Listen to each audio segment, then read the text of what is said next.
Захотелось тебе поиграть в ROM-хак для Nintendo 64. Скачиваешь, а он в каком-то формате BPS вместо обычного рома. Это такой вид патчей. Подробно я о нем рассказываю в вот этом другом видео. А сейчас я покажу, как их патчить. На все необходимое будет ссылка в описании, кроме ромов, естественно. Правильный ром. Для начала тебе нужен американский ром размером 8 мегабайт и в формате Z64. Если у тебя ром в формате N64, то конвертировать его можно через вот этот сайт. Просто выбираешь свой N64 ром, и он тебе дает Z64 версию. В очень редких случаях какие-то ром-хаки могут требовать японский ром вместо американского, что обычно указывает автор. С японским ромом все делается так же само. Сам патчинг через сайт.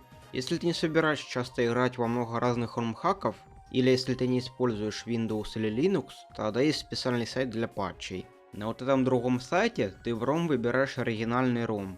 Ниже возле патч ты выбираешь сам патч.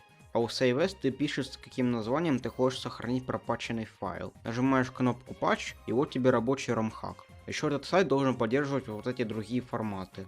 Если что-то не работает, то убедись, что у тебя правильный ROM, что сам патч не ломаный, а также можешь попробовать поставить галочку у Skip Checksums. Отдельная программа. Если ты собираешься очень часто играть в или патчить ROM-хаки, а также если у тебя Windows или Linux, то есть отдельная программа для патчей, Flips. Она позволяет быстро на твоем компьютере патчить ромы. Еще ты можешь в своей операционной системе по умолчанию выставить Flips для формата BPS, чтобы еще быстрее патчить. Также есть эмуляторы по типу Parallel Launcher, которые могут сами патчить ромы. А на этом все.